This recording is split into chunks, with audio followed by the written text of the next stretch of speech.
a magical feeling knowing that your drawings and your sketchbooks can become things. And I know that we don't all need fabric in our lives. I know I do. And I know we all don't need little fabric swatches that are just going to lie around, but I do.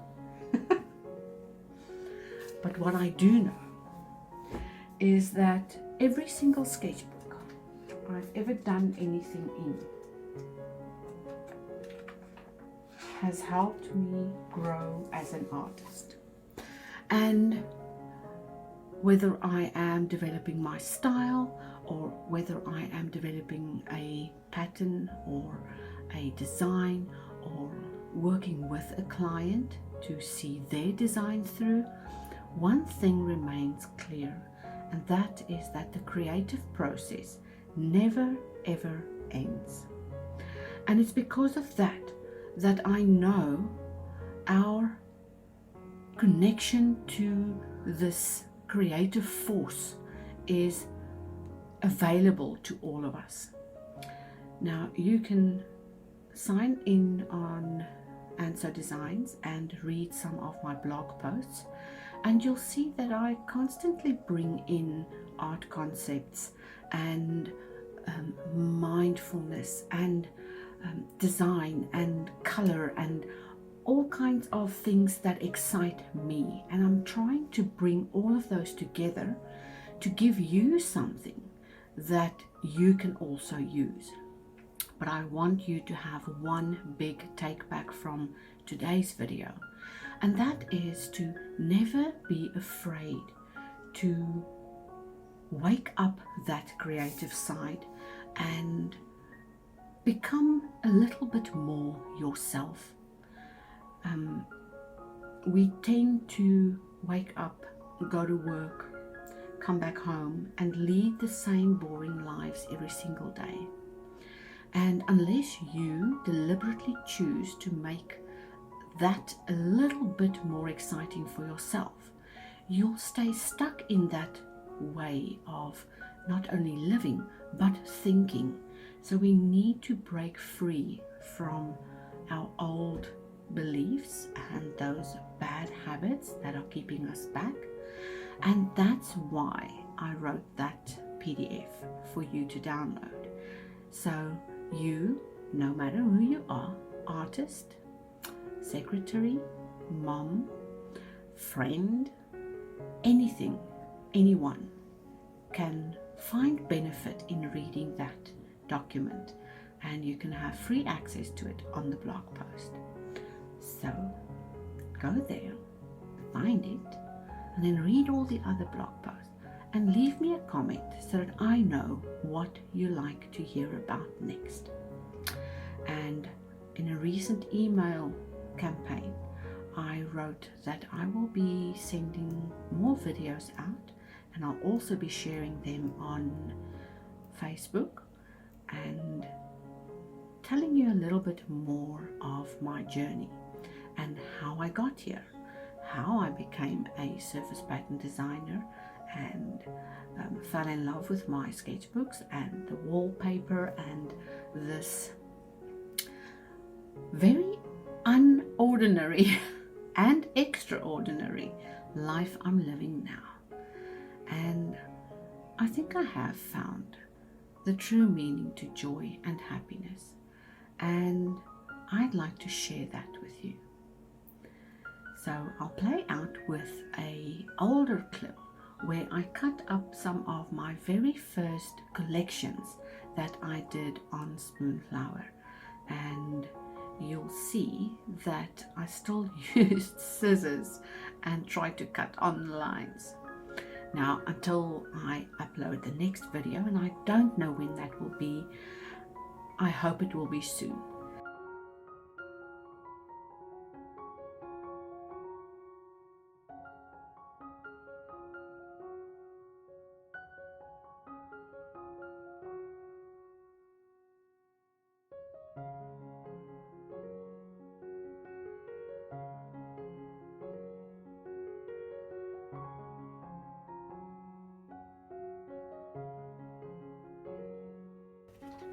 Now what you'll do first is loosen up a top edge all the way on the top, and the backing is nice and thick and the wallpaper is nice and thick, so you can handle it better. Okay, so all you're going to do is roll over that edge and then align it with your top skirting on the top of your wall. And I'll show you quickly what I did there. So all I did was stuck down that part, and that would be on that cornice up there. So for demonstration purpose, and I'm rubbing really hard to stick it down, and then you'll grab the backing like this and just glide it off and roll it off, and section by section from the top just ease your wallpaper on. Now when you have a little spot like this that has an edge, just from the center push it outwards and that whole bubble escapes. So I'll ease it up to that edge again, pull the backing down and do the next section. And the feeling of this on the wall is amazing. Now I don't want to pull the whole thing down. What I'm going to do now is peel it off the wall, just like that, and it comes off so easily, and you just slide the back right back on, and you can reuse that in your next room. So the cat started playing with the tripod. So now you have everything back on, and let's say you want to stick this down again on your next house or the next spot, then you can bring it over and do the exact same thing. Sorry, you didn't see that. I tore it off. Well, peeled it off. Tore isn't the right word, because this is a delicious, it's not a sticker, and it's almost like those silicone strips. It feels like that. So again, let's pretend like our wallpaper roll is like that. You've pasted your top part. Now you can start dragging down the backing and reposition. Make sure everything is on its correct spots.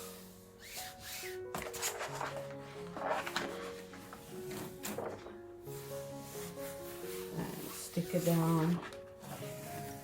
Peel it off. Stick it down. Peel it off. Stick it down. This is the beauty and the magic of peel and stick wallpaper, and you can keep on using this as long as you save this backing. So all I'm doing now is just sliding it off and putting it back on the backing.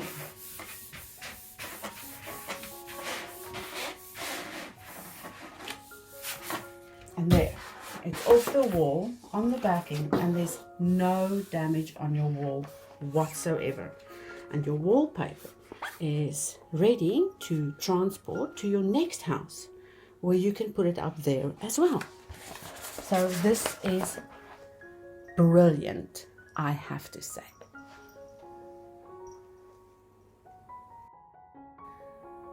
Now, something you may not know is that wallpaper design also started in my sketchbooks. So I began creating some color palettes, trying to figure out what I wanted for this particular design. So the design is called Make a Wish, and I did other things like the asemic writing that hasn't come to fruition at all. There is a very old YouTube video about it, but again, playing with the colors, trying to put together combinations, and these are the original drawings. So outside my studio window, I have a little view of the garden, and no matter how many times we mow the lawn, 2 or 3 days later, up pops those, what are they called? Dandelions. And you know, of course, kids pick up the dandelions and they blow out on them and you make a wish. So I decided to draw my own versions of the dandelions and just call the pattern collection Make a Wish. And I'll bring you in a little bit closer so you can see what colors I finally decided to stick to. Now, when you have that really nice close-up, it's not difficult to see what colors made the cut and which ones didn't. Interesting, right? Now, to bring all of these ideas together, you do need an action plan and sort of a roadmap to get there.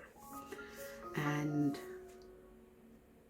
the steps follow on top of each other and create this mix and blend of amazing things that come together in a product. And you don't have to just use it on your studio walls. Once it's made and available, you can also sell it, like I do on Spoonflower and Society 6, and also further that idea into another idea where you can actually build out a whole creative career. Now, many artists and young aspiring artists start art because of their emotional connection towards their right brain, I should say, or to their own creativity. And because of that, they have the perfect environment in which to nurture their creativity. And that nurturing can spill over into a complete creative career. And once you have a creative career, you are set on your way to actually become really productive and find ways of generating your own income. And in a way, I have taken the last year or so and developed my own way of pushing that creative concept into a full-blown successful career. All right, I think that's about it for today. And I'm constantly looking at how another video is rendering, so my eyes keep wandering to the computer screen. But I just wanted to say thank you for staying to the end and watching and hearing my story and joining in on this journey. So I did promise to make a series of surprise videos, and these two are a little bit of a surprise. They are not the surprise videos. So next week I'd like to focus on bringing you a little bit closer into my journey and how I actually get my paper designs or sketchbook designs onto actual, look at this, it's just a bunch of scribbles. And you know, I don't have these perfectly curated sketchbooks. Let me flip through this one. Now, it's just a bunch of ideas that come together. I use my sketchbooks a lot for planning and visual planning, as well as writing and journaling about either the place I'm visiting or the things I'm seeing. So I'll flip over to this side And again, those random ideas with drawings and writing. And then, like this one, for instance, I had a sketchbook project for East Gippsland Gallery, and that is on No Issue, or is it called Issue? Anyway, it's a digital magazine platform, and I wanted to block out the stories beforehand just to get my mind organized into where I want to head with this. And every day I took my little sketchbook with me on trip. I just forgot to fill in these blocks and started filling in little thumbnails in the back of that sketchbook. So this helped me to find a little bit of direction there. And then tried out different ways of getting that dandelion effect, more colors, some asemic writing, and then more colors. And then I started writing down words and ideas for the sketchbook membership, and there's words like Sketchbookers Club and Sketchbook Friends or Sketchbook Artist, Sketchbook Art Society, Sketchbooks of the Art Lovers, and all kinds of things like that. And eventually I came up with the Sketchbook Lovers membership. And again, the sketchbook just helped me figure that out. That was for another design that I wrote in for a competition. This is something I'm still thinking about. These are brush strokes and shapes. These little things you'll also recognize. They are also on the wallpaper. And then a bunch of these types of leaves will eventually form part of that secondary section. More leaves. I love painting leaves. They are so easy and accompany all kinds of floral drawings really well.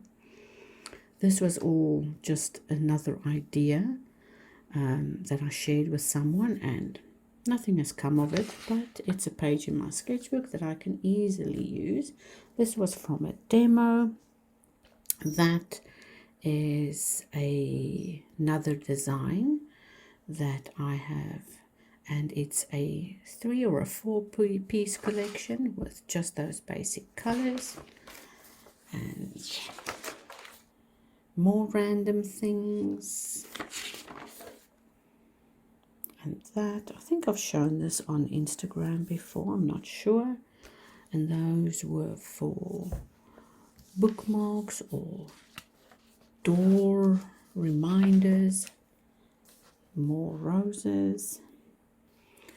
And most of these are just me showing other creatives in the membership how to do something or how to play, or and I mean, you can see this is a really cheap sketchbook. I think these ones are like $1.99, and you don't need those expensive sketchbooks to get this idea onto wallpaper, for instance.